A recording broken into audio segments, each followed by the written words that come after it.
of the people who will vote for the president no matter what. All right, there are 47% who are with him, who are dependent upon government, who believe that they are victims, who believe that government has a responsibility to care for them, who believe that they're entitled to health care, to food, to housing, to you name it. But it's an entitlement, and government should give it to them. And they will vote for this president no matter what. Welcome back. Now that's obviously the web clip that you're going to see a million times here for the next week, and it certainly is changing the narrative, let's put it politely, for what the Romney camp wanted to be talking today. But we're going to try something a little bit new maybe in TV punditry, and that's talk about facts. I know they get in the way sometimes, but let's just give it a shot. Is it true? Do 40% of Americans actually pay no taxes? And precisely, what does this population look like? Well, let's first get into that number of 40%, 47% and income tax. It's kind of true. According to the Tax Policy Center, 46.4% of American households paid no federal income tax in 2011. However, and this is a big however, about 2/3 of those households did pay payroll taxes, and most also pay, obviously, sales taxes, property taxes if they're homeowners, state and local taxes. Now, let's get on to the question of that 47% that Mitt Romney was talking about. Who are these people in the American populace? Well, you may be surprised to know they reside mostly in red or in swing states, places like Mississippi, Georgia, Arkansas, New Mexico, Alabama, South Carolina, Louisiana, Texas, and yes, the state of Florida. About 44% of those 47%, I know I'm giving you too many numbers, but they are senior citizens. 30% of them are children or the working poor, and a full 20% are investors who are not paying taxes because they're taking advantage of deductions. And about 5% of them are students. These the people who make up Mitt's 47%. So if you were thinking he's talking about the welfare queens, you saw the math. It doesn't work out that way. And by the way, more than 60% of Mitt's so-called moochers do pay those payroll taxes of 15.3%. And I mention that number because it's a higher tax rate than Mitt Romney paid of his own. That less than 14%. Remember, the famous 13.9. Well, joining us now to continue this conversation and sound off on it is Sean Patrick Maloney, Democratic congressional candidate looking to unseat the incumbent, Representative Nan Hayworth in New York's Hudson Valley. Thank you very much, Sean. It's always good to talk to you. My pleasure. Now, we're trying to talk about some of the facts, and one of the questions I'd ask you is you live in one of these districts that really can go either way. You look at the electoral history of your district, and it's voted Republican, it's voted Democrat, and it's kind of a bellwether as to, you know, where things are. I guess my question to you is, do you think most of your constituents that make up Mitt's 47% know that they're part of the people he wouldn't care about? Well, look, can I tell you something?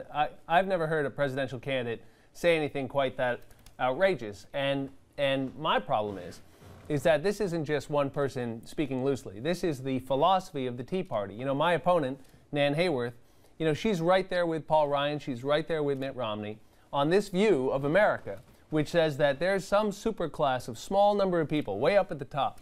They get huge tax cuts. They're the ones that count. The rest of us don't matter. And if you look at their policies, if you look at Congresswoman Hayworth's policies with the Ryan budget, that's what they want to do. They want to give huge tax cuts to multimillionaires, new tax cuts. And they want to end Medicare as we know it. They want to defund Planned Parenthood. They want to cut veterans' benefits. They want to cut Pell Grants for kids trying to go to college. So you saw that, you put it up there. If you're a senior citizen, if you're a middle-class person, if you're the working poor, if you're a kid going to college, if you're a child in Mitt Romney's America, in Nan Hayworth's America, this Tea Party philosophy says you don't count. You don't matter. And that's why all the benefits need to go to the top. It's wrong. It's not the America we've built that we want to live in.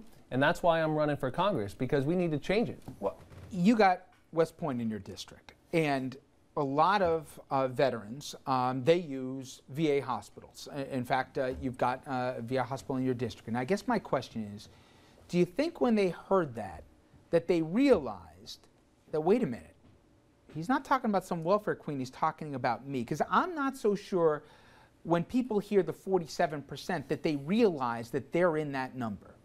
Well, I don't know what he's talking about. I bet he wishes he had his comments back. You know, there's an old saying that when a gaffe is when a politician tells you what he really thinks, and what you saw is what Mitt Romney really thinks. Look, my father was in the Navy. He was seriously injured. He gets care at the VA. I can tell you, my dad worked his tail off his whole life. He had 6 kids. He and my mom, they worked their whole lives. Is that who Mitt Romney is talking about? You know, someone who served in the military, someone who was injured, and who gets benefits? You know, look at their policies. Forget about the words.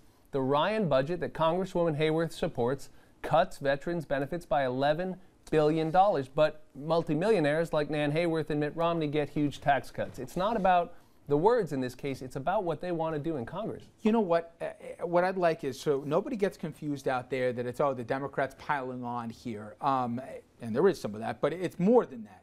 Some of the people I would bet that are most tweaked, even outside of the Romney campaign, are Republicans and conservatives. Now, I want to get, if I can jump ahead, guys, to William Kristol's comments. Certainly nobody that will ever be confused as somebody down at,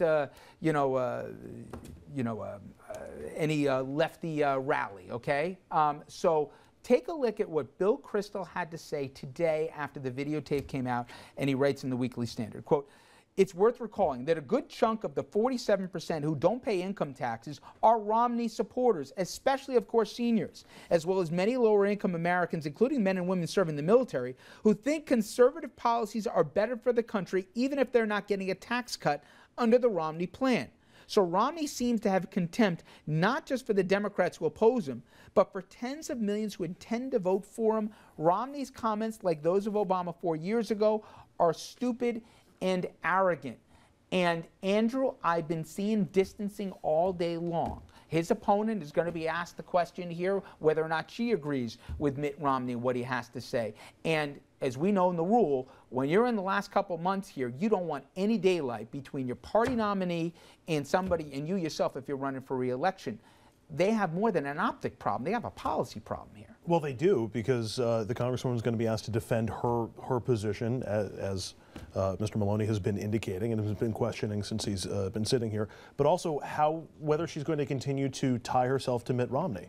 And I think part of the reaction to that is going to be how Romney is received in the polls, what the impact of this is, and whether she feels a need to distance herself. It's going to happen on every congressional race around the country. It's going to happen on every gubernatorial race. It's going to happen on every Senate race. But yet, Dom, you've got some conservatives who are saying, amen, about time he said it. You know what? It's time to attack here the entitlement programs, and he said what a lot of people thought, but finally he's got the guts to say it, even if it was on a hidden camera that came out, and then he had to step it back.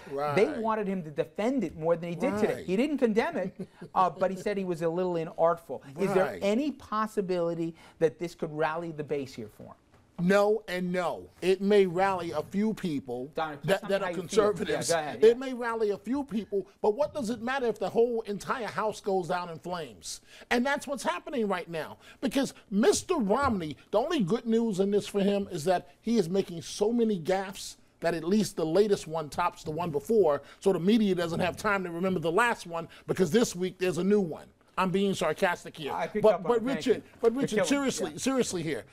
He's going to end up hurting down-ticket races around the country. And you know what? Perhaps Newt Gingrich, Michelle Bachmann, even the pizza guy, maybe they were right. Maybe Mr. Romney should have never been their party's nominee. Well, we are going to find out here. But when we come back, we're going to telescope this, and we're going to talk to our guest here about his district, some of the challenges and some of the issues facing it. When we come back, Sean Patrick Maloney talks about the contested House race in the Hudson Valley. Please stay with us. We'll be right back.